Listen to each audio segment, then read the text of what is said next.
അപ്പോഴാ Thomas sir പറയുന്ന പ്രസംഗം പറയണമെന്ന്. സ്നേഹമുള്ളവരെ, നമ്മുടെയൊക്കെ ജീവിതത്തിൽ ഒരുപക്ഷെ നമ്മളൊക്കെ ഒത്തിരി കേൾക്കാനായിട്ട് ആഗ്രഹിക്കുന്ന ഒരു വാക്കാണ് സാരമില്ല, അല്ലെങ്കിൽ പോട്ടെ, ഇറ്റ്സ് ഓക്കെ. പ്രത്യേകിച്ച് ജീവിതത്തിൽ പരാജയങ്ങൾ കടന്നു വരുമ്പോൾ ആരുമെങ്കിലൊക്കെ തോളിൽ തട്ടിയിട്ട് സാരമില്ല എന്ന് പറഞ്ഞാൽ അത് മനസ്സിന് ഒത്തിരി ആശ്വാസം നൽകുന്ന ഒരു കാര്യമാണ്. പരീക്ഷയ്ക്ക് പോയ ഒരു കുട്ടി കുറച്ച് മാർക്ക് വാങ്ങിച്ചു കൊണ്ട് വരുമ്പോൾ അവളുടെ തോളിൽ തട്ടിയിട്ട് സാരമില്ല മോളെ എന്ന് പറഞ്ഞാൽ ആ കുഞ്ഞിന് അത് ഒത്തിരി ആശ്വാസം നൽകും. അത് മാത്രമല്ല, അവളുടെ ആത്മവിശ്വാസം പിന്നീടുള്ള പരീക്ഷയ്ക്ക് കൂട്ടുകയും ചെയ്യും. ബിസിനസ്സിൽ പരാജയപ്പെടുന്ന ഒരു കുടുംബനാഥനോട് ജീവിത പങ്കാളി പറയുകയാണ്, ചേട്ടാ സാരമില്ല എന്ന് പറഞ്ഞാലും ഇങ്ങനെയുള്ള വികാരങ്ങളാണ് മനസ്സിലേക്ക് വരിക. കൂടുതൽ ആത്മവിശ്വാസം നമുക്ക് നൽകുകയാണ്. നമ്മൾ ഒത്തിരി കേൾക്കാനായിട്ട് ആഗ്രഹിക്കുന്ന ഒരു വാക്കാണ് സാരമില്ല, ഇറ്റ്സ് ഓക്കെ.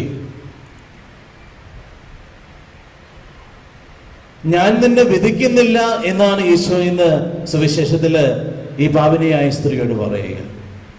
അത് കുറെ കൂടെ അഗാധത്തില് ഒരു അർത്ഥമുള്ള ഒരു വാക്ക്. ഞാൻ നിന്നെ വിധിക്കുന്നില്ല. സാരമില്ല എന്ന് പറയുന്നതിൽ കൂടുതൽ അർത്ഥമുള്ളൊരു വാക്ക് അത്. ഞാൻ നിന്നെ വിധിക്കുന്നില്ല, കാരണം നിന്റെ പാപാവസ്ഥ എനിക്കറിയാം. പക്ഷെ എങ്കിലും നീ എന്ന വ്യക്തിയെ ഞാൻ വിധിക്കുന്നില്ല. ബോധപൂർവം എടുക്കുന്ന ഒരു തീരുമാനം അത്. നിന്റെ കുറവുകൾ എനിക്കറിയാം, നീ പരാജയപ്പെട്ടെന്ന് എനിക്കറിയാം. പക്ഷെ എങ്കിലും നിന്നെ ഞാൻ വിധിക്കുന്നില്ല. ഐ ഡു നോട്ട് കണ്ടം യു. അതെന്നെ വിധിക്കുന്നില്ല.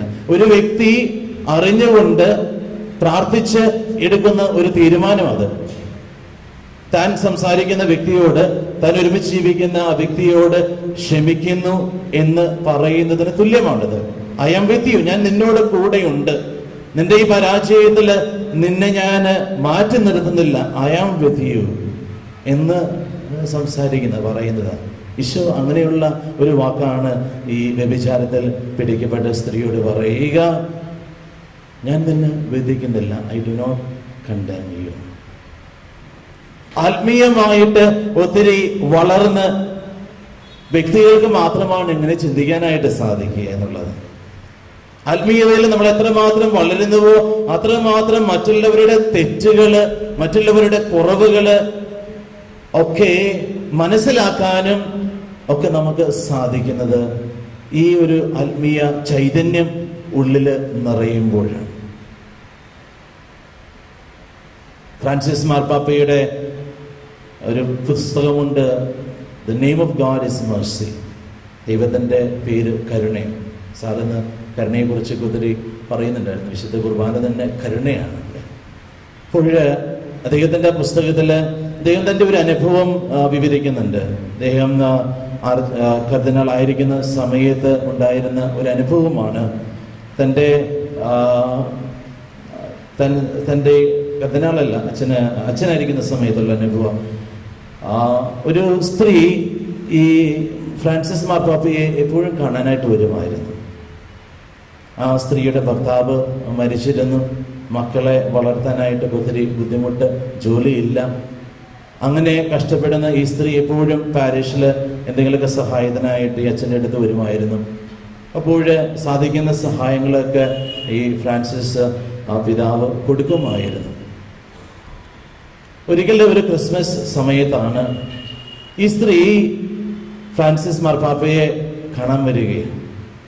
അപ്പോൾ അച്ഛനെ അന്വേഷിച്ചപ്പോൾ അച്ഛൻ വിചാരിച്ചത് ഈ സ്ത്രീ വീണ്ടും സഹായം ചോദിക്കാനായിട്ട് വരിക എന്നുള്ളതായിരുന്നു.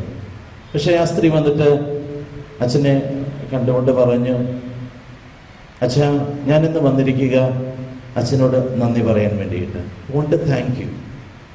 കാരണം ഞാൻ ഒത്തിരി മോശപ്പെട്ട ഒരു ജീവിതം നയിക്കുന്ന ഒരു വ്യക്തിയാണ്. ആ സ്ത്രീ ജീവിതത്തിൽ പൈസ ഉണ്ടാക്കാൻ വേണ്ടിയിട്ട് വേശ്യാവൃത്തി പോലും ചെയ്യുന്നൊരു സ്ത്രീയായിരുന്നു. പക്ഷേ ആ സ്ത്രീ വന്ന് പറയുകയാണ്, ഞാൻ ഇത്രമാത്രം പാപത്തിൽ പെട്ട ഒരു വ്യക്തിയായിരുന്നിട്ട് പോലും ഒരിക്കൽ പോലും എന്നോട് ബഹുമാനമില്ലാതെ ആദരവില്ലാതെ അങ്ങ് സംസാരിച്ചിട്ടില്ല. എന്നെ എപ്പോഴും അഭിസംബോധന ചെയ്തിരുന്നത് സെഞ്ഞോറ എന്ന്. സെഞ്ഞോറ എന്ന് സ്പാനിഷിൽ പറയുമ്പോൾ അത് ബഹുമാനത്തോടു കൂടി ഒരു സ്ത്രീയെ വിളിക്കുന്നത്. അപ്പോൾ എപ്പോഴും എന്നെ കാണുമ്പോൾ സെഞ്ഞോറ എന്നാണ് അങ്ങ് അഭിസംബോധന ചെയ്തത്. ഞാൻ പാപത്തിൽ കഴിയുന്ന ഒരു വ്യക്തിയായിരുന്നിട്ട് പോലും എൻ്റെ പാപാവസ്ഥ കണക്കിലെടുക്കാതെ എന്നെ ആദരിക്കാനായിട്ട് സാധിച്ചു. അതിന് പ്രത്യേകമായിട്ട് ഞാൻ നന്ദി പറയുകയാണെന്ന് ഈ സ്ത്രീ പറയുകയുണ്ടായിരുന്നു. അപ്പോൾ ആത്മീയമായിട്ട് ഒത്തിരി വളരുന്ന വ്യക്തികൾക്കാണ് മറ്റുള്ളവരുടെ പരാജയങ്ങളെയൊക്കെ അംഗീകരിക്കുവാനായിട്ട് സാധിക്കുക. സ്നേഹമുള്ളവർ, ഇന്നത്തെ സുവിശേഷത്തിലെ ഈ സംഭവത്തിലേക്ക് നമുക്കൊന്ന് കടന്നു ചെല്ലാം. വ്യഭിചാരത്തിൽ പിടിക്കപ്പെട്ട ഒരു സ്ത്രീ. ഫരിസയരും നിയമജ്ഞരും എല്ലാവരും ഈ സ്ത്രീയെ പിടിച്ചുകൊണ്ട് വന്നിരിക്കുകയാണ്. വ്യഭിചാരം നടത്തുന്ന സമയത്ത് തന്നെ പിടിച്ചുകൊണ്ട് വന്നു എന്നാണ് ബൈബിള് പറയുക. പുരുഷനെ കുറിച്ച് നമ്മൾ കേൾക്കുന്നില്ല. ഈ വ്യഭിചാരത്തിൽ പിടിക്കപ്പെട്ട പുരുഷനെ കുറിച്ച് പറയുന്നില്ല, സ്ത്രീ മാത്രമേ കുറിച്ച് പറയുന്നുള്ളൂ. അപ്പോൾ ഈ സ്ത്രീയെ കൊണ്ടുവന്നിരിക്കുന്ന സ്ത്രീയുടെ അവസ്ഥയെന്ന് നോക്കിക്കേ. ഇത്രമാത്രം മോശമായിട്ടുള്ള ഒരു പ്രവൃത്തിയിൽ ഏർപ്പെട്ടപ്പോൾ ഇതാ സമൂഹത്തിന്റെ മുൻപേ നിർത്തിയിരിക്കുകയാണ്. ഈ സമൂഹം മധ്യത്തിൽ കൊണ്ടുവന്ന് ഈ സ്ത്രീയെ നിർത്തിയിരിക്കുക. സ്ത്രീയുടെ അവസ്ഥ ഒന്ന് ചിന്തിച്ചാല് സ്നേഹമുള്ളവരെ, എത്രമാത്രം മാനസികമായിട്ടുള്ള വേദനയിലൂടെ സ്ത്രീ കടന്നു പോകുന്നുണ്ട്. സമൂഹത്തിന്റെ മുൻപിൽ നിൽക്കുകയാണ്. എല്ലാവരും കല്ലുകളുമായിട്ട് കല്ലെറിയാനായിട്ട് കാത്തിരിക്കുന്ന സമയം. അപ്പോഴാണ് ഫരിസയരും നിയമജ്ഞരും യേശുവിനോടൊരു ചോദ്യം ചോദിക്കുക, ഈശോയെ, ഈ സ്ത്രീ വ്യഭിചാരത്തിൽ പിടിക്കപ്പെട്ടവളാണ്. മോശയുടെ നിയമം ഞങ്ങളോട് പറയുക, ഇവളെ കല്ലെറിയണമെന്ന്. നീ എന്താ പറയുക? ഫരിസയരുടെ ഒരു മനോഭാവം നമുക്കിവിടെ കാണാനായിട്ട് സാധിക്കുക. ഈ സ്ത്രീയുടെ മേൽ ആരോപിക്കപ്പെട്ട കുറ്റത്തിനേക്കാളൊക്കെ കൂടുതലായിട്ട് കർത്താവിനെ വാക്കിൽ കുഴുക്കുവാനുള്ള ഒരു വലിയ പ്ലാനുമായിട്ട് അവർ വന്നിരിക്കുന്നത്. ഈശോ കുനിഞ്ഞ് വിരൽ കൊണ്ട് നിലത്ത് എഴുതി എന്ന് പറയും. വിരൽ കൊണ്ട് നിലത്ത് എഴുതി. എന്നിട്ട് ഈശോ അവരോട് പറയുന്നുണ്ട്, നിങ്ങളിൽ പാപമില്ലാത്തവൻ ആദ്യം അവളെ കല്ലെറിയട്ടെ. വചനം വീണ്ടും പറയുന്നു, അവൻ വീണ്ടും കുനിഞ്ഞ് നിലത്ത് എഴുതിക്കൊണ്ടിരുന്നു. എന്തായിരിക്കും കർത്താവ് എഴുതിയത്? കരുണയോ? എന്നാ അവളുടെ പാപങ്ങൾ എഴുതിക്കൊണ്ടിരുന്നത്. അത് കുറെ എഴുതുന്നു. ഞാനൊരു പാപവും കാണുന്നില്ല. പല ഉത്തരങ്ങൾ വരുന്നുണ്ട്. കർത്താവ് ഈ 2 പ്രാവശ്യം എന്തായിരിക്കും ഇത്രയും മാത്രം എഴുതിയത്? ബൈബിൾ പണ്ഡിതര് ഇതേക്കുറിച്ച് ഒത്തിരി വ്യാഖ്യാനങ്ങൾ നടത്തുന്നുണ്ട്. ഒത്തിരി അവരുടേതായിട്ടുള്ള ചിന്തകൾ. എന്തായിരിക്കും കർത്താവ് എഴുതിയത്? നമുക്ക് ആർക്കും അറിയില്ല കർത്താവ് എന്താ എഴുതിയെന്ന്. ഒരുപക്ഷെ ഈ ഒരു എഴുത്തിന് നമുക്ക് എന്തായിരിക്കും എഴുതിയത് എന്നറിയാനായിട്ട് നമുക്ക് കുറച്ച് വെളിച്ചം നൽകുന്ന വചനഭാഗം എന്ന് പറയുന്നത് പുറപ്പാടിന്റെ പുസ്തകത്തില് 32 മുതൽ 34 വരെയുള്ള അധ്യായങ്ങളിൽ ദൈവം തന്റെ വിരൽ കൊണ്ട് എഴുതുന്നതായിട്ട് നമ്മൾ കാണുന്നുണ്ട്. 2 പ്രാവശ്യം ദൈവം തന്റെ വിരൽ കൊണ്ട് ഉടമ്പടിയുടെ പത്രിക 2 പ്രാവശ്യം എഴുതുന്നതായിട്ട് കാണുന്നുണ്ട്. നമുക്കറിയാവുന്ന സംഭവം തന്നെ. മോശയുടെ നേതൃത്വത്തിൽ ഇസ്രായേൽ ജനത ഇസ്രായേലിലേക്ക് പോകുന്ന സമയം ഈജിപ്തിൽ നിന്ന് ഇസ്രായേലിലേക്ക് പോവുകയാണ്. കനാൻ ദേശത്തിലേക്കുള്ള യാത്രയാണ്. ഈ യാത്രയിൽ ഇതാ മോശ മലമുകളിൽ, സീനായ് മലമുകളിൽ കയറി ദൈവത്തോട് പ്രാർത്ഥിച്ച് ദൈവം ഉടമ്പടിയുടെ പത്രിക 2 ഫലകങ്ങളിലായിട്ട് എഴുതി മോശയുടെ കയ്യിൽ കൊടുക്കുകയാണ്, ജനത്തിന് കൊടുക്കാനായിട്ട്. മോശ ഇത് 2ഉം കയ്യിൽ പിടിച്ചുകൊണ്ട് ആളുകളുടെ അടുത്തേക്ക് കടന്നു വരുമ്പോൾ ഇതാ വലിയ ആരവം കേൾക്കുകയാണ്. ഇവര് കാളക്കുട്ടിയെ സ്വർണം കൊണ്ടുള്ള കാളക്കുട്ടി ഉണ്ടാക്കി അതിനെ വർഷിപ്പ് ചെയ്തുകൊണ്ടിരിക്കുകയാണ്. ആ സമയത്താണ് മോശ കടന്നു വരിക. മോശയ്ക്ക് ദേഷ്യമായി. മോശ ഒരു കാര്യം ചെയ്യുന്നുണ്ട്, ഈ 2 ഫലകങ്ങളും ഉടച്ചു കളയുകയാണ്, എറിഞ്ഞു. ഈ ജനത്തിന് വേണ്ടിയിട്ടാണ് ഞാൻ ഇത്രയും നേരം പ്രാർത്ഥിക്കുവാനായിട്ട് മലമുകളിൽ പോയത്. ദൈവം തന്റെ കൈകൊണ്ടെഴുതിയ ഈ ഫലകവുമായിട്ട് കടന്നു വരുമ്പോൾ ഇതാ മറ്റു ദൈവങ്ങളെ ആരാധിക്കുന്ന ജനസമൂഹത്തെ കാണുമ്പോൾ മോശ ഈ 2 ഫലകങ്ങളും എറിഞ്ഞ് ഉടച്ചു എന്ന് പറയുന്നു. ദേഷ്യം ഭയങ്കരമായിട്ട് മോശക്കുണ്ടായി. പക്ഷെ മോശ വീണ്ടും ഒരു കാര്യം ചെയ്യുന്നുണ്ട്. പിന്നീട് ഈ ദേഷ്യമൊക്കെ തണുകുമ്പോൾ മോശ വീണ്ടും പതിവ് പോലെ ഇസ്രായേൽ ജനത്തിന് വേണ്ടി മാധ്യസ്ഥം പ്രാർത്ഥിക്കുവാനായിട്ട് മലമുകളിലേക്ക് വീണ്ടും കയറി ചെല്ലുമ്പോൾ അവിടെ ഇരുന്ന് ദൈവത്തോട് പ്രാർത്ഥിച്ചു, ഈ ജനത്തിന്റെ പാപങ്ങള് പൊറുക്കണമേ എന്ന് പ്രാർത്ഥിച്ച് ദൈവം വീണ്ടും തന്റെ കൈകൊണ്ട് ഫലകങ്ങളില് ഉടമ്പടിയുടെ പത്രിക എഴുതി കൊടുക്കുകയാണ്. 2 പ്രാവശ്യം ദൈവം ഈ ഉടമ്പടിയുടെ പത്രിക എഴുതുമ്പോൾ ഇതിനിടയ്ക്ക് നമുക്ക് കാണാവുന്ന കാര്യം ദൈവത്തിന്റെ അനന്തമായ കരുണയാണ്. തന്റെ ജനം തന്നെ ഉപേക്ഷിക്കുമ്പോൾ പോലും പാപം ചെയ്യുമ്പോഴും ദൈവത്തിന്റെ അനന്തമായ കരുണയാണ് ഈ 2 എഴുത്തുകൾക്ക് ഇടയിലുള്ളത്. ഈശോ 2 പ്രാവശ്യം നിലത്ത് എഴുതുമ്പോൾ ഈ 2 നിലത്ത് എഴുതുകളിന്റെ ഇടയ്ക്ക് നമുക്ക് കാണാവുന്നത് ഈ പാപിനിയായ സ്ത്രീയോടുള്ള ഈശോയുടെ കരുണയാണ്. ഈശോയുടെ കരുണ ദൈവത്തിന്റെ സന്നിധിയിൽ പാപം ഏറ്റുപറയുന്ന ഏതൊരു വ്യക്തിക്കും ദൈവം കൊടുക്കുന്ന വലിയ സ്വീകാര്യതയാണത് ഇവിടെ കാണുവാനായിട്ട് സാധിക്കുക. ആത്മവിശ്വാസം വീണ്ടെടുക്കുകയും പരാജയങ്ങളുടെ നിമിഷത്തില് ആത്മവിശ്വാസം വീണ്ടെടുത്ത് കൊടുക്കുകയാണ്. ഈ സ്ത്രീയുടെ ബന്ധങ്ങള് വീണ്ടും ജനിപ്പിക്കുകയാണ്. മുറിഞ്ഞുപോയ ബന്ധങ്ങളെയൊക്കെ ഒന്ന് കൂട്ടിയിണക്കുകയാണ്. ദൈവത്തോട് സഹോദരങ്ങളോടുള്ള ബന്ധങ്ങളൊക്കെ കൂട്ടിയിണക്കി കൂടുതൽ ആത്മവിശ്വാസം പകർന്നു കൊടുക്കുന്ന ഒരു പ്രവൃത്തിയാണ് ഈ കരുണയിലൂടെ നമുക്ക് കാണുവാനായിട്ട് സാധിക്കുക.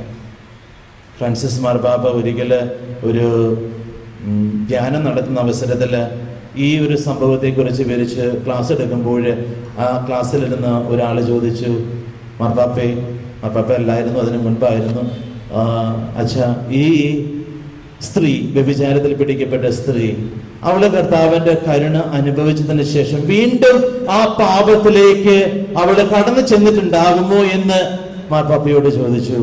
മാർപ്പാപ്പ അല്പസമയം നിശബ്ദനായിട്ടിരുന്നുകൊണ്ട് പറഞ്ഞു, ഒരിക്കലുമില്ല. കാരണം ദൈവത്തിന്റെ കരുണ ഇത്രമാത്രം അനുഭവിച്ച ഒരു വ്യക്തിക്കും വീണ്ടും ആ പാപാവസ്ഥയിലേക്ക് കടന്നു ചെല്ലാനായിട്ട് സാധിക്കുകയില്ല എന്ന് മാർപ്പാപ്പ അവിടെ പറയുകയുണ്ടായി. ദൈവത്തിന്റെ കരുണ അനുഭവിച്ചു കഴിയുമ്പോൾ ഒരു വ്യക്തിക്കും വീണ്ടും ആ പാപാവസ്ഥയിലേക്ക് കടന്നു ചെല്ലാനായിട്ട് സാധിക്കുകയില്ല. സ്നേഹമുള്ളവരെ, നമ്മൾ ഇന്നലെ കർത്താവിന്റെ കരുണ ഒത്തിരി അനുഭവിച്ചതാണ് ഉപസാരത്തിലൂടെ. ഈ കരുണ മറ്റുള്ളവർക്ക് പകർന്നു കൊടുക്കേണ്ടവരാണ് നമ്മൾ. മറ്റുള്ളവരുടെ പരാജയങ്ങളിൽ ഈ ഈശോയെ പോലെ കരുണയോടുകൂടെ പ്രവർത്തിക്കുവാനായിട്ട് സംസാരിക്കുവാനായിട്ട് സാധിക്കുക. ആ കരുണ കൊടുക്കുമ്പോൾ ആ സ്ത്രീ വീണ്ടും ഒരിക്കലും ആ പാപത്തിലേക്ക് കടന്നു വീഴുകയില്ല. ഒരു കുട്ടി പഠനത്തിൽ മോശമായിട്ട് കടന്നു വരുമ്പോൾ അവനെ ശകാരിക്കുന്നതിൽ കൂടുതലായിട്ട് സാരമില്ല മോനെ എന്ന് പറഞ്ഞാൽ ഒരുപക്ഷെ അവന്റെ ആത്മവിശ്വാസത്തെ വീണ്ടും ഒന്നുകൂടെ ഉണർത്തി അവൻ ഒരിക്കലും പരീക്ഷയിൽ തോൽക്കാത്ത രീതിയിൽ കടന്നു വരും. ഒരുപക്ഷെ മദ്യപിച്ച് കടന്നു വരുന്ന ഒരു ചേട്ടനോട് കുറച്ചുകൂടെ സ്നേഹത്തിൽ നമ്മൾ പെരുമാറി കഴിയുമ്പോൾ ജീവിത പങ്കാളിയും മക്കളും സ്നേഹം കൊടുത്തു കഴിയുമ്പോൾ ആ വ്യക്തിയുടെ ആത്മവിശ്വാസത്തെ ഒന്നുകൂടെ ഉണർത്തുവാനായിട്ട് സാധിക്കും. കാരണം വ്യഭിചാരത്തിൽ പിടിക്കപ്പെട്ട ഈ സ്ത്രീയുടെ ഈ ഭാഗം കഴിഞ്ഞിട്ട് ഈശോ 12-ാമത്തെ വചനത്തിൽ ഇപ്രകാരം പറയുന്നുണ്ട്, ഞാൻ ലോകത്തിന്റെ പ്രകാശമാണ്, എന്നെ അനുഗമിക്കുന്നവൻ ഒരിക്കലും അന്ധകാരത്തിൽ നടക്കുകയില്ല, അവന് ജീവന്റെ പ്രകാശമുണ്ടായിരിക്കുമെന്ന് കർത്താവ് പറയുകയാണ്. ഈ സംഭവത്തിന് തൊട്ട് ശേഷമുള്ള ഭാഗത്ത് പറയുകയാണ്, ഞാൻ ലോകത്തിന്റെ പ്രകാശമാണ്, എന്നെ അനുഗമിക്കുന്നവൻ ഒരിക്കലും അന്ധകാരത്തിൽ നടക്കുകയില്ല, അവന് ജീവന്റെ പ്രകാശമുണ്ടായിരിക്കും. കർത്താവിന്റെ കരുണ അനുഭവിച്ച് ഏതൊരു വ്യക്തിയും പ്രകാശത്തില്ല. ആ പ്രകാശം ഒരിക്കൽ സ്വീകരിച്ചാൽ പിന്നെ ഒരിക്കലും അവൻ അന്ധകാരത്തില് നടക്കുകയില്ല, ഒരിക്കലും പിന്നെ പാപത്തിന്റെ വഴികളിലൂടെ കടന്നു പോവുകയില്ല. വ്യഭിചാരമായിക്കൊള്ളട്ടെ, മദ്യപാനമായിക്കൊള്ളട്ടെ, മറ്റ് ഏത് പാപത്തിന്റെ അവസ്ഥകളിലായിക്കൊള്ളട്ടെ, ദൈവത്തിന്റെ കരുണ ഞാൻ അനുഭവിക്കുമ്പോൾ വീണ്ടും പാപത്തിലേക്ക് കടന്നു ചെല്ലാനായിട്ട് സാധിക്കുകയില്ല. കാരണം ഈ വെളിച്ചം നമ്മൾ സ്വീകരിച്ചിരിക്കുകയാണ്. ഈ ധ്യാനത്തിന്റെ അവസരത്തിലൊക്കെ കർത്താവിന്റെ വെളിച്ചം നമ്മൾ സ്വീകരിക്കുകയാണ്. ഓരോ അറിവും വെളിച്ചമാണ്, ഓരോ ബോധ്യങ്ങളും വെളിച്ചമാണ്. ആ വെളിച്ചം നമ്മെ മുന്നോട്ട് നയിക്കട്ടെ. അന്ധകാരത്തിൻ്റെ പ്രവൃത്തികളിലേക്ക് വീണ്ടും പതറിപ്പോകാതെ, പാപത്തിൻ്റെ വഴികളിലേക്ക് വീണ്ടും വീണുപോകാതെ വിശുദ്ധിയിൽ ജീവിക്കുവാനായിട്ടുള്ള കൃപ കർത്താവ് നമുക്ക് ഓരോരുത്തർക്കും നൽകട്ടെ. ഈ ഒരു കൃപയ്ക്ക് വേണ്ടിയിട്ട് ദിവബലിയിൽ പ്രത്യേകം പ്രാർത്ഥിക്കുകയും ചെയ്യാം.